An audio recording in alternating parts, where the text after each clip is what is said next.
শিখের সিঁদুরটুকু আমার ভাগ্যে থাকলো না। তাই তো এই চন্দনা ওই শয়তানের যুব কষ্টের মনে হয়ে চিরকালের মতো সে আজ হয়েছে বারাঙ্গনা। হাসি তুমি তো আমার জীবন থেকে কবেই সব কান্না সরিয়ে দিয়েছো ডার্লিং, সেই জন্যই তো আমি এত হাসি।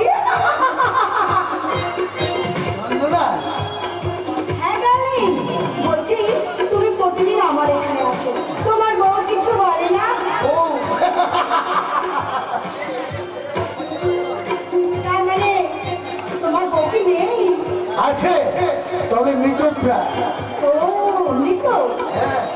জীবন মৃত অবস্থায় পঙ্গু হয়ে পড়ে আছে। তাই তো আমি রোজ এই দেহের খোদা মনের খোদা মেটাতে তোমার কাছে ছুটে আসে। তাই নাকি? তা শোনা, যখন তোমার দেহের ক্ষুধা মিটে যাবে তখন তোমার বউয়ের মতন আমাকেও তুমি পঙ্গু করে রাখবে, তাই না ডার্লিং? কি যে বলো চন্দনা, তোমাকে আমি ভালোবাসি, আর তাই তো তোমাকে আমার এই নির্জন বাগান বাড়িতে তুলে এনেছি। আমি ভোটে জিতে মন্ত্রী হলে তুমি হবে আমার মুখ্যী রানী। লক্ষ্মী রানী? সালা, এই পশ্চিম বাংলাকে সালা আমি আমার যৌবনের জ্বালায় জ্বালিয়ে পুড়িয়ে ঠক করে দেব। আর তোমাকে চিরকাল ভালোবেসে বলবো, এই জীবন মধু ধরে রাখো শুধু, লুটে না লুটে না। আজ আছো তুমি, আজ আছি আমি, বলো না তো স্বপ্ন লেখা, এই জীবন মধু ধরে রাখো শুধু, লুটে না লুটে না। আজ আছো তুমি, আজ আছি আমি, বলো না তো স্বপ্ন লেখা, মেরা নাম নাম নাম, এই রুবি রুবি, এই রুবি রুবি, এই রুবি রুবি, এই রুবি, মেরা নাম নাম নাম, এই রুবি রুবি, এই রুবি রুবি, এই রুবি রুবি,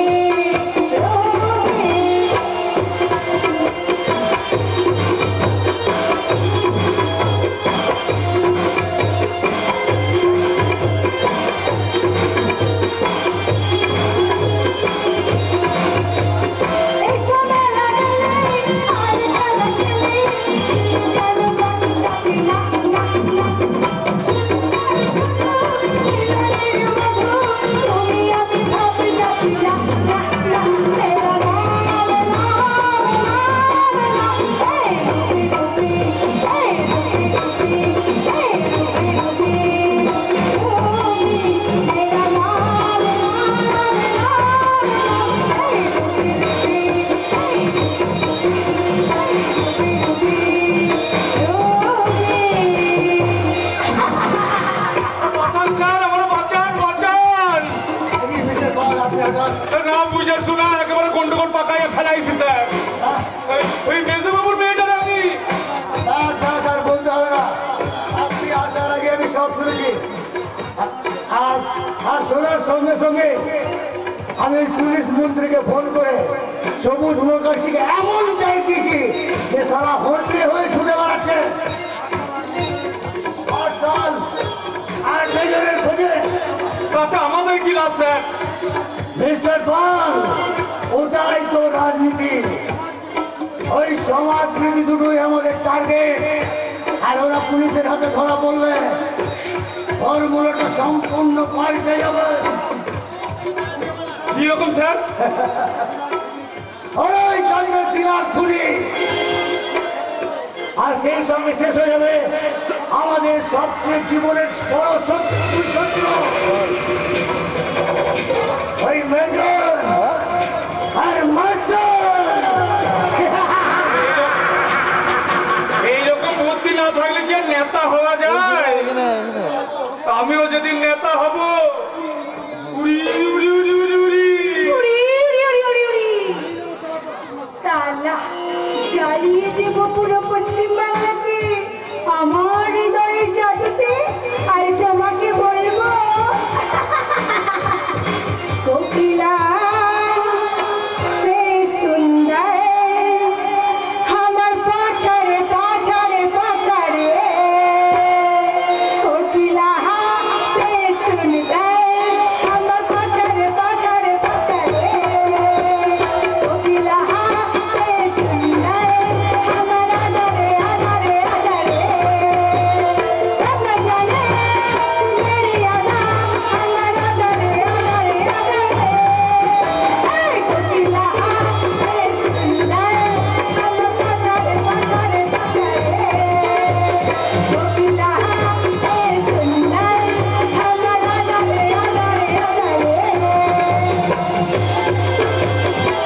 যেদিন আসবো একবার ও সাল তুলাই নেবো। এই শয়তান! মনে রাখিস চন্দনা, এরপরে যেদিন আমি আসবো সেদিন তোকে ছাড়বো না কিন্তু। আমিও তোকে ছাড়বো না শয়তান, আমিও তোকে ছাড়বো না। তুই আমার স্বামীকে খুন করে আমার জীবন থেকে সব আশা আকাঙ্ক্ষা কেড়ে নিয়েছিস, তাই তোকে আমি কাজ করবো। আজকে পারলাম না, কিন্তু একদিন তোকে আমি ছাড়তে না করবো শয়তান, ছাড়তে না করবো।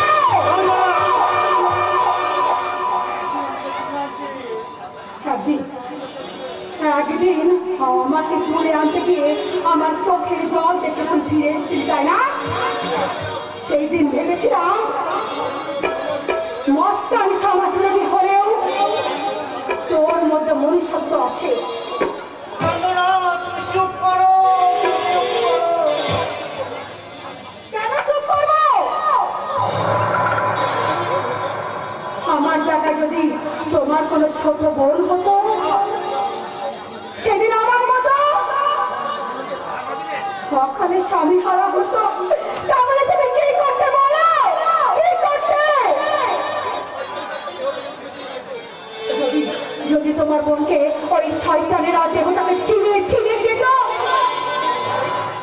তাহলে তাহলে কি তুমি চুপ করে থাকতে? বলো, চুপ করে থাকতে? এই কালু শালা ওই এবারে পোষা কুত্তা হয়ে এখানে আসেনি, এসেছি তোমার দাদা হয়ে। না, ওই বাপের চাকরি ছেড়ে শালা আমি অনেকদিন আগেই চলেছি। হঠাৎ আমি একদিন দেখলাম তোমার বাবা চন্দনা বলে শালা তোমাকে খুঁজে বেড়াচ্ছে। তাই আমি বুঝতে পারলাম ওই নরক সম্রাট তরফদারি শালা তোমাকে এখানে তুলে এনেছে, তাই তো? তাই তো শালা পাকা অভিনেতার মতো ওই এমএলএ বাবুর কাছে গিয়ে বললাম, বাবু তোমার চাকরি ছেড়ে শালা আমি না খেতে পেয়ে মরে যাচ্ছি, সারা জীবন আমি আপনার গুলামি করবো। আমার অভিনয় ভুলে গেল শালা ওই এমএলএ। আমার দলে ফিরে এলো পূর্ণ সাবলেট কালু। দাদা, তোর মধ্যে আমি আমার বোন নীলুকে খুঁজে পেয়েছি চন্দ্ররা, তাই তো তোকে আমি আজ দাদা! পাবিস নে বোন, পাবিস নে, চোখের জল মন। ওই শয়তানটাকে এমন করে মারতে কথা দিলে কেন? কারণ এই বাগান বাড়িতে যে সারা কোন এমএলএ পোষা কুত্তা দিয়ে খেলা দেবো, এর মধ্যে সারা ওই সম্মুখল খুন হলে তবে তোর কোনো চিন্তা নেই রে বোন, তোর কোনো চিন্তা নেই। তোর এই দাদা থাকবে যেমন করি হোক তোকে আমি এখান থেকে মুক্ত করবো রে বোন, মুক্ত করে দেবো। মুক্তি আমার আর হবে না রে দাদা, আরে মুক্তি হবে না। चोर बजने में सराय बदशाह लेके जाए, लेकिन बदशाह के इतने चलती কে? बदशाह মার্শাল? समाज विरोधी बदशाह। लेकिन चिल्लाने का कोशिश मत कीजिए चंदना जी, और पुलिस हमारा पीछे पड़ा है। তাই নাকি? তাই তুমি তারা খেয়ে এই জগৎ থেকে বাগান বাড়িতে চলে এসেছো? এটা তো তোমার শত্রুর এলাকা। যদি ওরা জানতে পারে? मिस्टर तरुद्दर, मिस्टर तरुद्दर के इन वर्षन पूरा करना मैडम जी, लेकिन वो पुलिस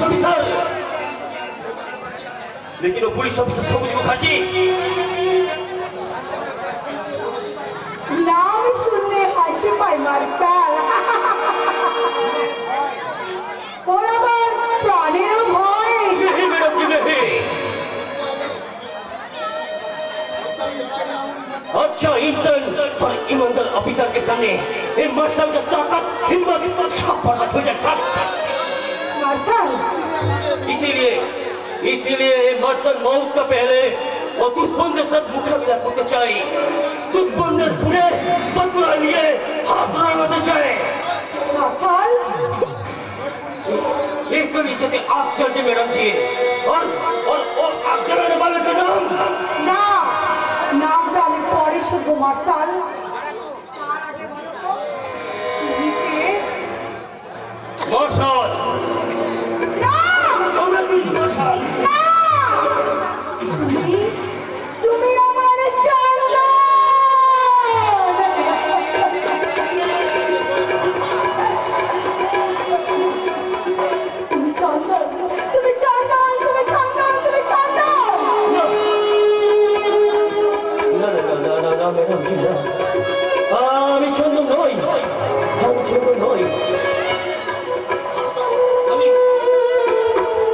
মার্শাল। হ্যাঁ হ্যাঁ হ্যাঁ মার্শাল, অপরাধী, খুনি, ডাকাত, লম্পট মার্শাল। এছাড়া আমার আর কোনো পরিচয় নেই। আছে আছে, তুমি সাংবাদিক, তুমি আমার চন্দন। একবার ভালো করে আমার মুখের দিকে চেয়ে দেখো। আমি তোমার চন্দনা, আমি তোমার ভালোবাসা। বন্ধ করো ওই ভালোবাসার কথাটা শুনে না আমার মনের ভিতরে লুকিয়ে থাকা হিংস্র জানকটা আমার রক্ত মিশাই জেগে উঠে ম্যাডাম। ওই ওই ভালোবাসার শব্দটাকে আমি ঘৃণা করেছি না। ওই ভালোবাসার শব্দটা আপনি আমার সামনে আর দ্বিতীয়বার উচ্চারণ করবেন না। তুমি ঘৃণা করলেও আমি যে ঘৃণা করি না চন্দন। আর সেই পবিত্র ভালোবাসার মর্যাদা দিতে তুমি তো আমার স্মৃতি রাগিয়ে দিয়ে। প্লিজ প্লিজ সঞ্চিতা প্লিজ আমাকে দুর্বল করে দিও না। চন্দন, পৃথিবীটা তুলছে চন্দন, মাথাটা আমার মন ঘুরছে। চন্দন। বিশ্বাসঘাতকের বিশ্বাসটা কথাই হারিয়ে যাচ্ছে। এই দীপক রায় চৌধুরী ওই প্রতিহিংসার জগতে ম্যাডাম, প্রতিহিংসার জগতে। দীপক রায় চৌধুরী? হ্যাঁ ম্যাডাম, দীপক রায় চৌধুরী হোস্টেলে পড়ে একটা মেধাবী ছাত্র দীপক রায় চৌধুরী। হোস্টেল থেকে পড়াশোনার সময় পরিচয় হয়েছে একটা ধনী মেয়ের সাথে। তারপর পরিচয় থেকে ঘনিষ্ঠতা, তারপর ভালোবাসা। ওই ভালোবাসার চরম মুহূর্তে একদিন আমার জীবনে এসেছিল এক ঘর বাঁধা রঙিন স্বপ্ন ম্যাডাম। তাই আমরা দুজনের ইচ্ছাই বাবা মায়ের বিনা অনুমতিতে ওই ঈশ্বরকে ধর্ম সাক্ষী রেখে পরিণয় সত্যি আবদ্ধ হলাম ম্যাডাম। তারপর অনেক আশা করে ঘর বাঁধার এক বুক স্বপ্ন নিয়ে এই দীপক রায় চৌধুরী ওই হোস্টেল ছেড়ে ফিরে এলো তার গ্রামের বাড়িতে। তারপর শুরু হলো তার জীবনে এক দুঃখপূর্ণ অশান্তির ঝড়। ওই রঙিন আধুনিকা মেনে নিতে পারলো না আমাদের সংসারের দারিদ্রতা। তাই সে সংসার ত্যাগ করে বাপের বাড়ি চলে গেল। বাপের সংসারে? বাপের সংসারে আমি যখন স্বামীর দাবি নিয়ে তার বাড়িতে আমি গেলাম, তখন সে আমি দেখলাম কি জানেন? কি দেখলেন? আমার হাতের সিঁদুর রাঙানো একেবারে সুন্দর করে সে ভুলে গেছে আমার ভালোবাসার কথা। সঙ্গে সঙ্গে আমি এটাও জানলাম আমার স্ত্রীর বাবাই ষড়যন্ত্র করে আমার বাবাকে আমার বোনকে খুন করেছে। প্রতিহিংসায় ছড়িয়ে পড়লো এই দীপক রায় চৌধুরী। আর আমার বিনিময়ে ছিল এক চরম শাস্তি। শাস্তি? ক্ষমতা আর টাকার জোরে ওই শয়তানটা আমাকে মিথ্যা লেখকেছে রাস্তায় সারিয়ে 10 বছর ধরে জেলে পাঠিয়ে দিল। হ্যাঁ রাকেশ, নিজের স্ত্রী ভেবেছিলাম সে তার বাবার যুক্তিতে আমার জীবনটা একেবারে ছাড়খাড় করে দিল ম্যাডাম, একেবারে ছাড়খাড় করে দিল। ওই জেলের শাস্তি ভোগ করে যখন আমি বাড়ি এলাম, তখন আমি দেখলাম ওই শয়তানটা আজকে দেশবরেণ্য নেতা হয়ে গেছে। তাই শুধু তাই নয় ম্যাডাম, তার অতীত কথা জানার ভয়ে আমার বাবা আর বোনকে সে নৃশংসভাবে মেরে ফেললো ম্যাডাম, মেরে ফেললো।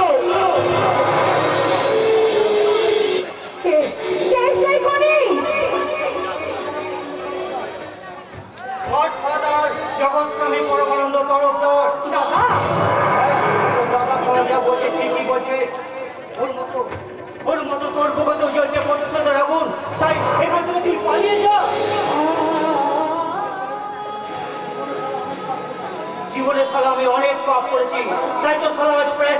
করতে চাই। তাই তো তোমাকে ছুটতে ছুটতে আসতে দেখে আমি ওই স্বামীজির লোককে অন্যত্র ভাঙিয়ে দিয়েছি। কিন্তু কোনো কিন্তু নয় বোন, কোনো কিন্তু নয়। আসসালাম মার্শাল একা নয়, আমরা ওর সাথী হব। চলো বন্ধু, আজ থেকে আমরা এক হয়ে ওই শয়তানকে চরম শাস্তি দেব। এসো বন্ধু,